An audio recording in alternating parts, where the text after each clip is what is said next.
Kanina, sinama mo ako sa planta. Tapos, napadaan din ako sa laboratory mo. May gowning pa eh, no? Opo. Tama? Ano yun? May tahiyan ba ng gown doon? Kita ko kung gaano ka-busy yung mga empleyado mo sa baba, nagpapak, nagpe-prepare ng mga ipapadala sa Lazada, Shopee. Saan ito papunta? 5 years to 10 years from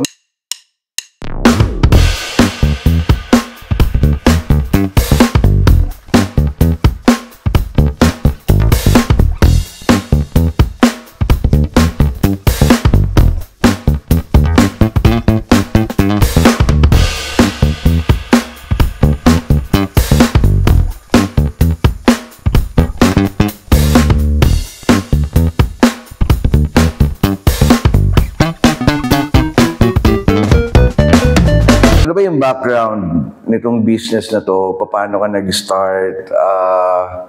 Ngayon na may ganito ka ng klaseng negosyo, hindi lang sa Metro Manila. I heard, parang nag-expand ka din, di ba? Sa bandang norte, tama ba? So, saan ba nagsimula at paano nagsimula ang lahat ng to? Okay, sige, Pas. So, medyo mahaba yung yung Sige lang, okay lang yan. Okay po. So, ako po, nurse by profession, Pas. Po. Kami mag-asawa, pareho kaming nurse. Pero nung nag-aaral pa ako, tapos hanggang makagraduate, ako yung nurse pass na na ayaw mag-abroad. Kasi yung iba, pag nag-nurse, abroad talaga yung iniisip. Ako po, ayoko talaga mag-abroad. Gusto ko talaga habang nagtatrabaho, magninegosyo ako. Tapos eventually, yun, magninegosyo. Kaya po pagka-graduate ko, nag-iisip agad ako ng sideline. So, nagtatrabaho ako sa ospital, pero nagba-buy and sell ako ng gadget. Parang gano'n. So, bumibili ko ng gadget, tapos binibenta ko rin siya. Dahil musician din ako sa church pass, alam ko lahat yung musical instrument. Nagba-buy and sell din ako ng gitara, ng drum set, ng keyboard. Yan, binabuy and sell ko habang nagtatrabaho po ako sa ospital. Tapos, dahil mahilig din ako sa animals, mahilig ako sa pets, nag-try din ako mag-alaga ng iba't ibang pets. Mabait ka. Kasi sabi nila, be kind to animals. Be kind to animals. Kaya mabait tayo sa pets. Ang tao daw na mabait sa hayop, talagang mabait na tao.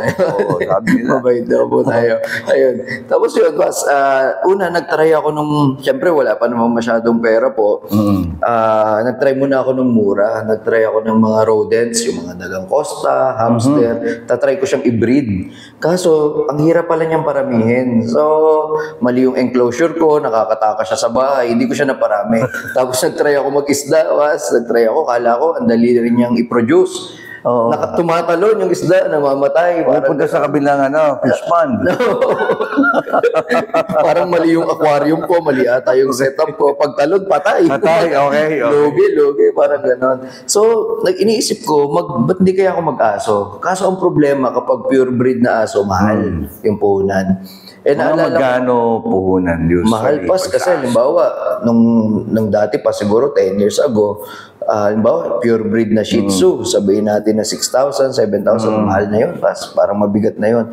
So, nangyari pagka-graduate ko po, binigyan ako ng tita ko ng relo, ng relo, so brand new na relo, binigyan niya sa akin.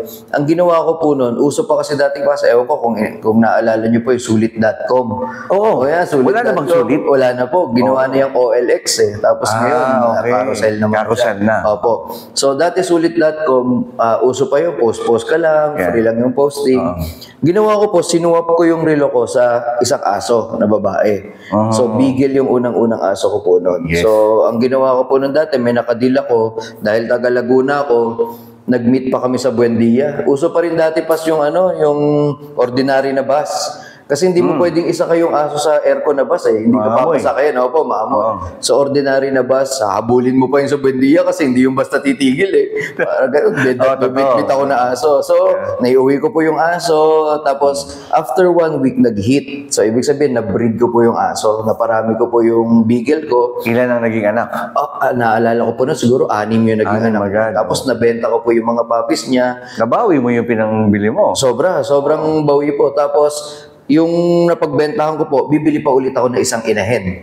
Yeah, ganun po. Tapos papa-anakin ko ulit, bili ulit ng isang inahin, paanak ulit. Hanggang sa dumami na po siya, buong bahay po namin puro aso. O aso na. Mga ilan yung aso? Nako, siguro yung inahin ko po more than 15 siguro, ganyan. Pero yung lahat-lahat po kasama yung mga puppies, siguro nasa 30 dogs, mga ganyan po. Ang dami. So, ang dami po nun, sa bahay lang po namin yun. Paano yung mga kapitbahay mo? Hindi nagre-reklamo na rin? Hindi naman po. Yung Bahay naman po namin, meron siyang, medyo malawak naman po siya. Okay. So, tapos kamag-anak din po namin yung nasa compound. Parang Okay. ganun. So, okay naman.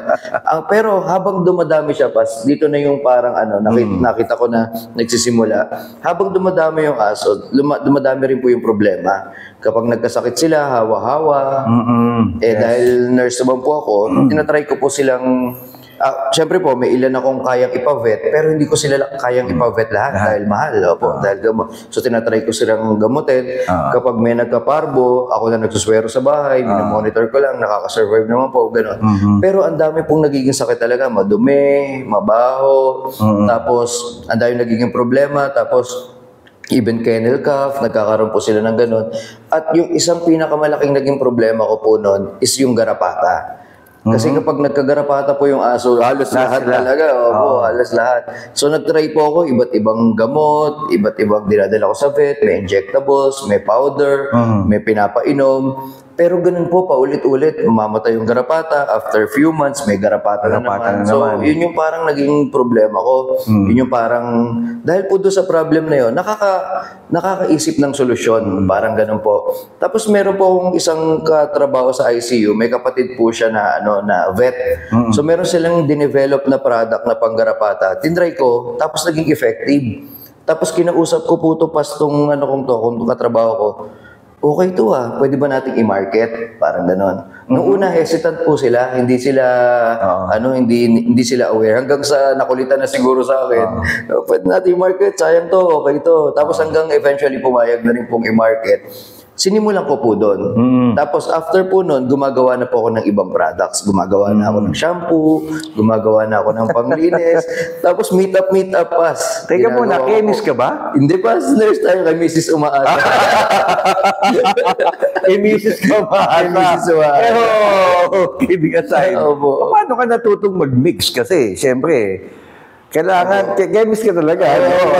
Kung paano ka mag-formulate ng research pass. Research. Tapos ang kagandahan naman po, yung mga raw materials po, readily available dito sa atin sa Pilipinas. Kumbaga, hindi naman siya sobrang hirap hanapin. Even yung shampoo po madali lang naman siyang gawin.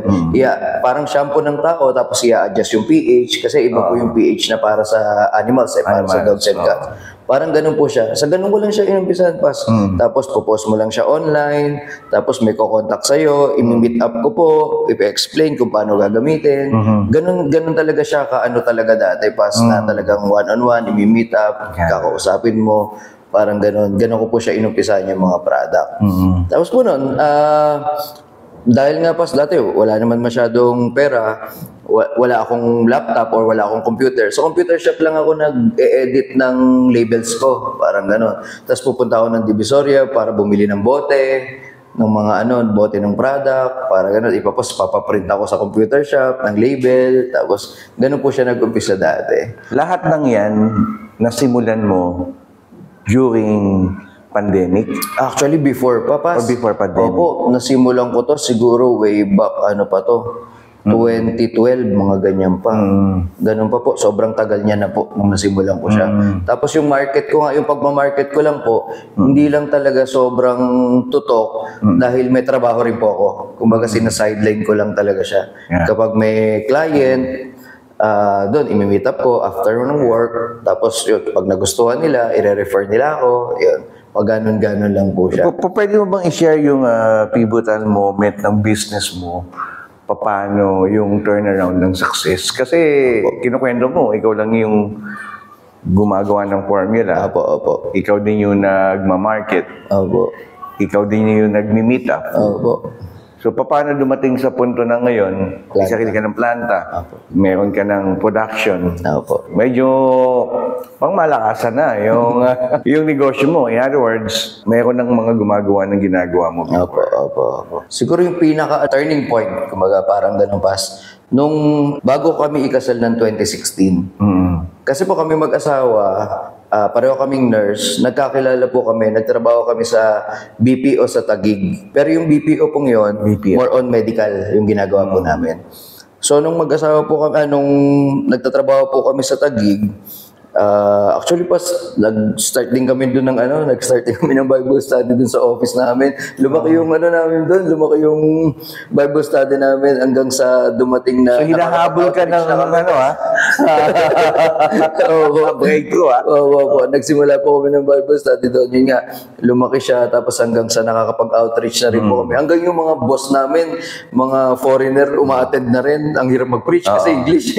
Parang ganun po. So doon po, tapos 2015 kinasal kasi kami, January 2016.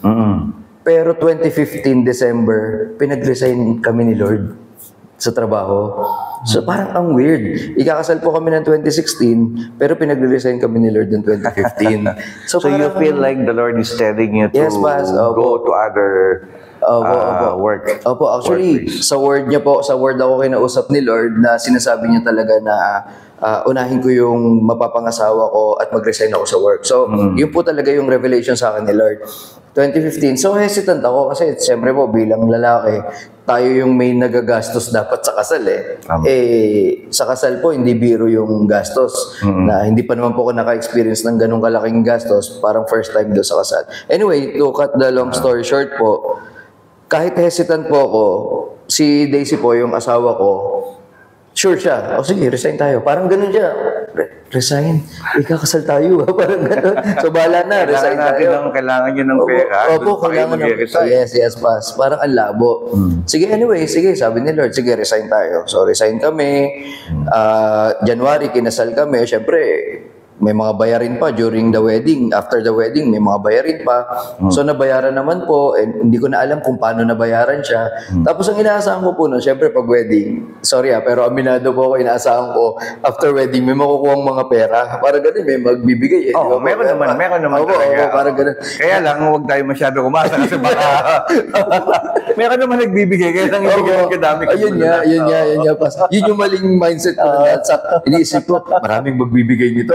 Kahit wala tayong trabaho, kaya natin daw para magsimula. So hindi pala ganun. Mali sa inaasahan. Opo, konti lang po pala. Eto na, after wedding. So syempre, alam po ng parents ko, alam ng parents ni Daisy na wala kaming trabaho. Sabi ng parents ko sa Laguna, sige, dito na lang muna kayo tumira. Total, wala pa naman kayong trabaho. Sabi ng parents ni Daisy dito sa Caloocan, okay, dito na lang muna kayo tumira. May bakante namang space. Kami po, syempre, di ba, bago bago ikasal, wedding prep, sinasabi talaga, live and cleave. So parang anong talaga hindi, kaya natin to, live and cleave tayo. So bahala na, umupa kami ng isang unit dito lang po sa Caloocan. So umupa kami, nakapag-down naman po, ganyan yung nakuha namin sa kasal, pinandown namin. Ang problema nito, nakatira po kami sa isang unit, wala kaming gamit, kasi wala kaming pera kasi. Kahit wala po talaga kaming gamit. Meron lang kami kama, parang wala kaming TV, wala kaming ref, wala kaming ultimo lamesa, wala kami. Bumili lang ako ng isang plywood na 8x4, na 3/4, saka 2x2. Ginawa ko po yung para magkalamesa lang kami. Wow. Ganun po siya ganun ka resourceful, ha? Opo, saka ganun kami wala po talaga na. Tapos yung mga natirang retaso po ng kahoy, ginawa kong patungan ng mga plato, ng mga kutsara, ganun po. Tapos I remember nagpe-pray kami ni Daisy na, Lord, wala kaming ginagawa, gawin nyo naman po kaming busy. Parang ganun po yung prayer namin, gawin nyo naman po kaming busy. Pero yung product ko po nun, nakapost pa rin siya online. Kumbaga, may kliyente pa rin po na bumibili, pero konti lang po talaga. Parang ganun lang siya. And then after nun, ito na po yung miracle na nangyari. Tumawag po sa akin yung Lazada. So tawag sa akin sa Lazada, 2016 po yun. Sabi sa akin, sir, gusto nyo bang ipasok natin yung item nyo dito sa Lazada? Halos bago pa lang ang Lazada nun. Sabi ko, gusto ko po, kaso hindi ko po alam kung paano gawin. So ang ginawa nila, in-invite nila po ako sa BGC, sa office nila. Tinurungan nila ako kung paano ipasok yung product doon. Tapos nung nai-upload ko na po yung product doon, yung miracle po doon ni Lord Pass, mula nang nagka-order ng isang pirasong product noong 2016, hanggang ngayon pong 2024, hanggang ngayon pong nakaupo tayo dito, Pass, walang araw na walang order. Wow. Kumbaga, ganun po kabuti yung Lord noon. Wow. So, dire-diretso po yun. Ngayon nga po, Pas, nakita niyo po sa baba, na ganun, hindi po actively na nagbebenta, pero may order po siya pumapasok. Ganun po kabuti yung Lord noon. Tapos after po noon, Shopee naman yung tumawag. Sir, gusto mo rin bang gusto mo rin bang ipasok dito yung ewan ko kung nakita nila sa Lazada. Sige po, ganyan. So, in-invite din po ako sa office ni Shopee. Nakakatawa nga nung Pas. Kasi yung office ni Lazada sa office ni Shopee, isang building lang. Isang building Parang lang? ganun, opo, sa building. Seriously? Yes, Pas. Nasa isang building lang sila. Nasa taas lang si Lazada, tapos other floor si Shopee. Sabi ko, parang nakarating na ako dito. Yung pala, Shopee naman siya. Ganun din, Pas. Wala nang ma-orderan sa Shopee ng isang produkto. Yun na po. Mula noon hanggang po hanggang ngayon po. Sa grace po talaga ng Lord, may order po araw-araw. Kaya ganun po siya. Kaya unti-unti na po siyang lumago. Kada benta po, binabalik lang namin po yung puhunan. Benta, balik puhunan. Hanggang ayun na po. Unti-unti na po siyang lumago. Alam mo, Lance, alam naman natin na hindi ganun kadali magnegosyo sa Pilipinas. Opo. At hindi ganun kadali sabihin na Kristiyano ka o mamuhay kang Kristiyano or to live out your faith in our business or in your business Opo. here in the Philippines. Paano mo binabalance yung faith tsaka ang negosyo?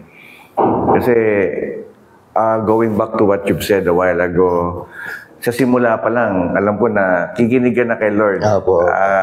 Nasa BPO ka, you heard from the Lord. Opo. God said go, and then you went. And then now, you're in the business, and I believe the Lord is leading you, saying something to you. Paano mo binabalanse yung conviction, yung faith sa negosyo? Kasi yun nga, maraming mga negosyo ngayon na lumalaki kasi nga, they compromise. Opo.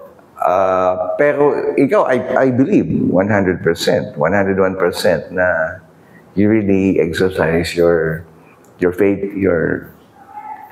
the Christianity that we have in your business. Actually, totoo yung sinabi niyo, Pas, na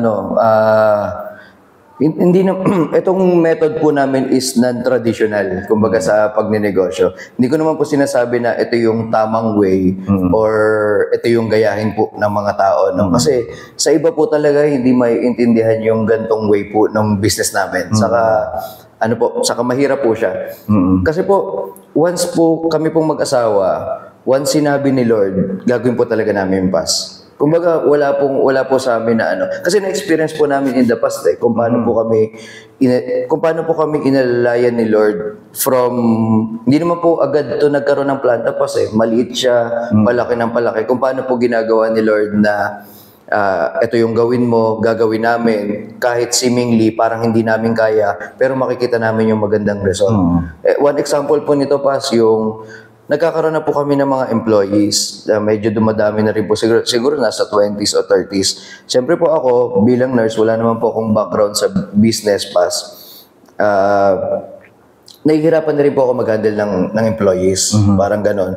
And then, di ko po alam gagawin ko. Wala rin naman po ako mentor sa business. Bible lang po talaga yung binabasa ko. Wow. Then nilid po ako ni God sa story ni Moses na yun ang problema na siya sa mga Israelites na paano ba gagawin din sa mga to? Ang titigas ng ulo, hindi ko na alam yung gagawin ko. Tapos po, nilid siya sa sa father-in-law niya ata yun. Tapos sabi sa kanya, Jet. Sabi, mag-assign ka ng leader sa 10, mag-assign ka ng leader sa 50, sa 100, di ba po? So parang naano po ako noon na nabibigyan ako ng wisdom ni Lord na, teka lang, hindi mo kaya lahat. Kumbaga, hindi itong business na to, kailangan mo ng mga other leaders na i-assign para umayos. Para gano'n. So, nagkalakas na po ako ng loob nun, hire na tayo ng HR, hire na tayo ng ganito, para makakatulong sa atin na obviously hindi na natin kaya Pero nung sa umpisang yun, ang hirap Pas kasi alam naman natin kung paano magkano yung sahod ng mga professional, gano'n. So, magkano yung benefits din, magkano gano'n. Pero nung sinunod po namin si Lord, nasasawaran naman po sila, na nabibigyan naman po ng sahod. Ngayon po, Maayos naman yung buhay nila, di ba? Opo, okay naman po sila. So far, ewan ko lang po. Masaya naman, nung pumasok ako kanina, hindi naman. Opo, pas. Yung professionals po talaga, yun. Isa po sa mga mabibigat po talaga. Kumbaga malaki yung inaalat natin na sweldo talaga. Ilan na ang mga empleyado mo? 100 pas, more or less. 100 employees. Opo. Employees. Ganun po sila nag-expand. Hindi ko na itatanong kung gaano ka kabait na boss. Sa 100 na mga empleyado mo. Pero, paano mo pinapakita yung relasyon na meron ka kay Lord sa mga empleyado mo? Opo. Actually, isa lang yung ano ko dyan talaga pa isa lang yung principle ko po dyan na you treat others better than yourselves.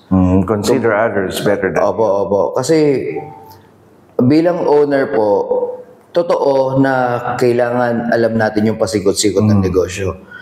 Pero hindi po lahat ng aspect ng negosyo tayo yung pinakamagaling. Like for example, alam ko po kung paano mag-mix, alam ko po kung paano mag-formulate. Pero kailangan ko po ng chemist para mas may ayos yung formulation. Kailangan ko po ng pharmacist para may ayos yung documentation. Opo, kailangan ko po ng industrial engineer para maiayos yung production. Ibig sabihin, kung sosolohin ko po yun, pipilitin kong ako lang, baka maging arrogant po ako or baka maging baka maging prideful ako, baka maging gano'n. So yung humility na meron ka just like Christ, yun yung pinapakita mo sa mga Opo, pas.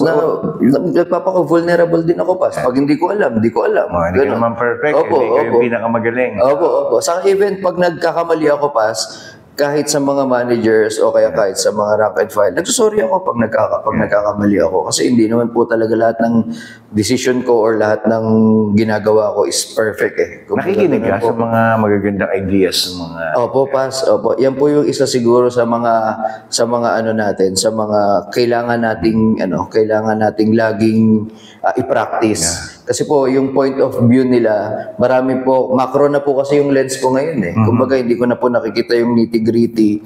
Mas kita po nila on a surface level. Kaya yung ano po nila, yung suggestion nila, very valid po. Kumbaga, ganun po. One time, I was able to visit your, like, a small gathering of your employees worshiping the Lord. Tinutuloy mo ba yan? Sa ngayon po, pas, medyo nag-renewal kami ng FDA. So, sobrang busy ng mga tao.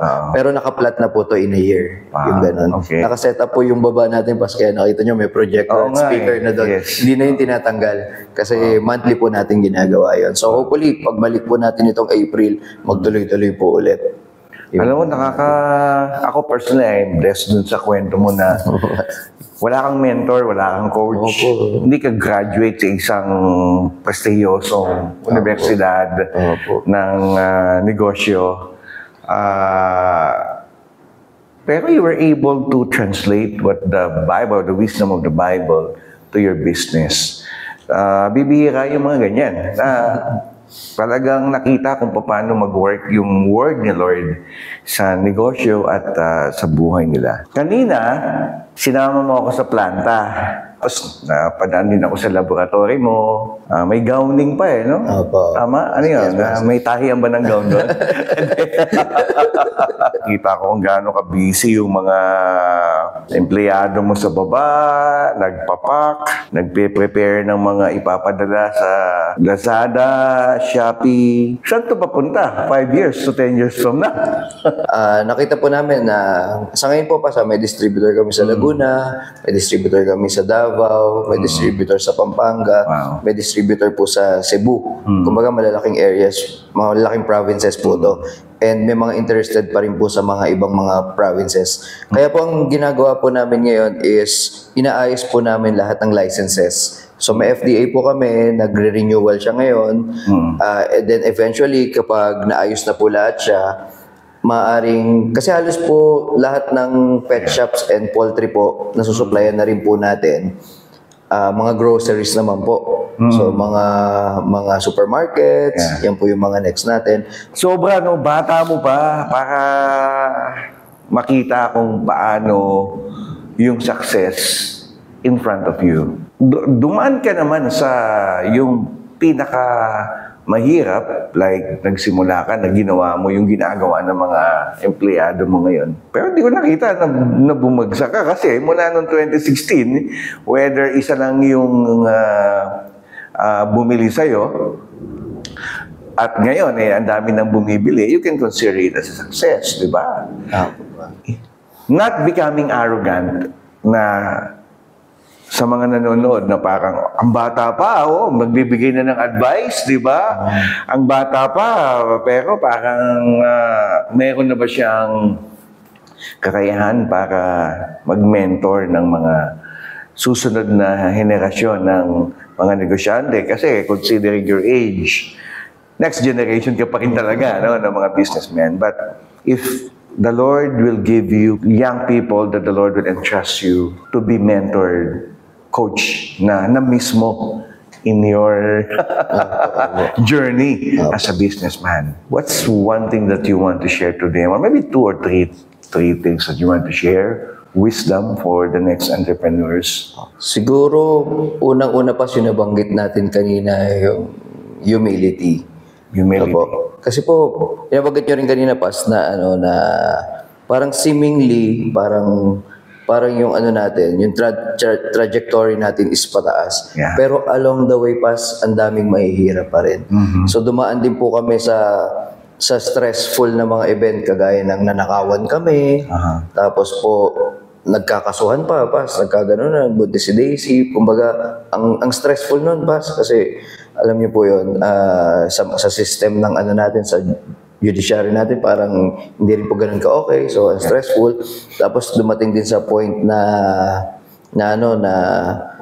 hindi rin kami binayaran, 1,000 po ng distributor, parang gano'n, tinakbuhan din kami. Ang hirap din po magkaso, Pas. Ang hirap din mag-gano'n. So, parang nabaliwala din. Pinagpasa Diyos na lang namin, parang gano'n.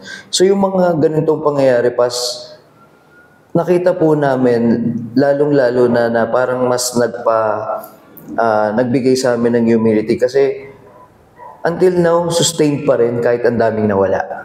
Parang ganun, Pas. So, ibig sabihin, hindi talaga hindi talaga tayo yung hindi talaga tayo yung nagdadala ng customer papunta sa atin. Si Lord po talaga yung nagbibigay ng cost. Hindi naman tayo actively nagsisik ng customer sa araw-araw eh. Hindi po siya ganoon eh. Kumbaga meron lang po. Hindi naman nakita sa mga billboard. Opo, meron wala lang po. Wala naman mukha mo sa EDS ah. Opo, kasi. So, yung isang katibayan po yun, and also faith, Pas, diba? Isang katibayan po yun na si Lord talaga yung nagbibigay ng effectivity ng product mo, binigay mo yung best mo sa product mo, pero si Lord talaga yung nagdadala ng tao na tatangkilik doon sa product mo and continually gagamit pa ulit-ulit para tumangkilik doon sa product mo, Pas. Saka isang pinaka-importante, I think, integrity, Pas, na kumbaga, integrity, kung ano yung ginagawa mo ng walang tao, yun din yung ginagawa mo ng may taong nakakakita sa'yo. Parang ganun. So, more than sa benta po, more than sa anumang kikitain dito sa negosyo, ang pinaka-iniingatan ko po is pangalan ko. Kumbaga, ayoko siyang mabahiran na ako nagnenegosyo, kumikita ng ganito, pero may ibang ginagawa under the table. Parang gano'n. Doon po ako talagang masasabi ko na ayoko po nung gano'n. Yes. So, yung kaganina nabanggit nyo, Pas, alam nyo naman dito sa atin sa Pilipinas, di ba? Yes. Yung pagnenegosyo, ang dami talaga. Maya't maya, may napunta dito na galing daw sila ng ganyan. Yes. Maya, galing daw sila ng ganyan. May kwento nga ako dyan, Pas, na na talagang miracle din ni Lord. So, may nanggaling sa amin, galing government agency, sabi, bago yung building nyo, ito yung kailangan yung bayaran. Hingian kami ng magpapasko noon, 700,000. Yun ay hinihingi. 700,000. Sabi ko, sir, wala po talaga akong pera. Bumababa yan eh. Sabi ko, madami sila pas, grupo sila. Sir, wala po talaga akong pera. Kahit itaktak nyo ako ngayon, wala kayong talaga makukuha sa akin ganyang pera. Magpapa 13th month pa ako ng tao, magpapa pa po ako, ganyan. So ilang linggo po yun, pabalik-balik sila sa akin.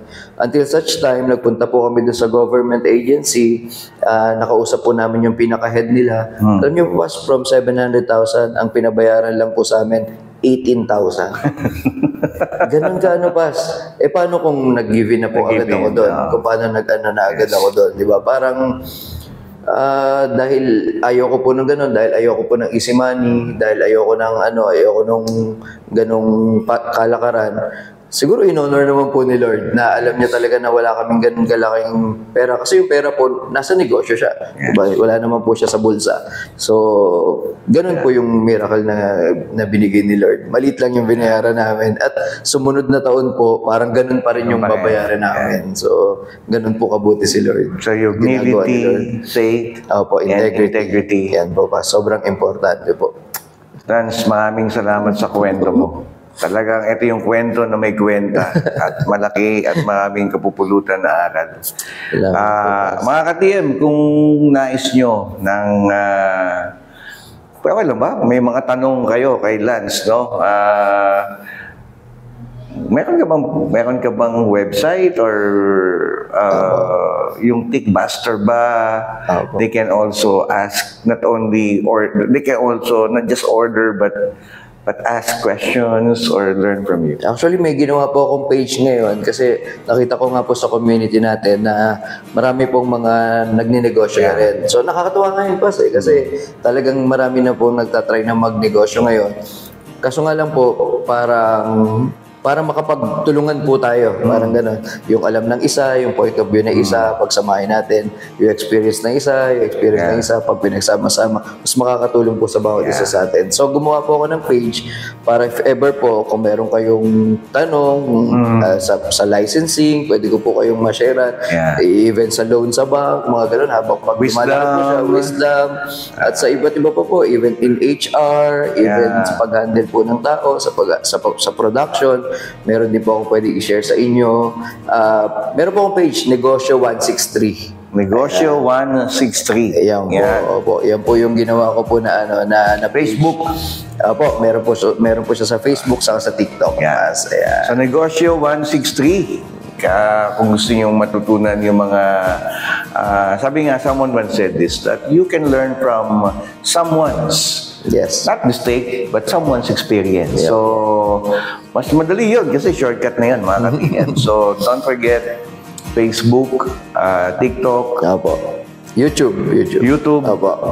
Negosyo 163. Lance, maraming salamat sa iyo. Thank you for giving me this opportunity, na makita talaga, na talagang literal na nakita ko kung paano kumilos si Lord. Hindi lang sa negosyo, kundi sa buhay mo. Maraming salamat. God bless your life. God bless your business. Thank you, Papas. Thank you.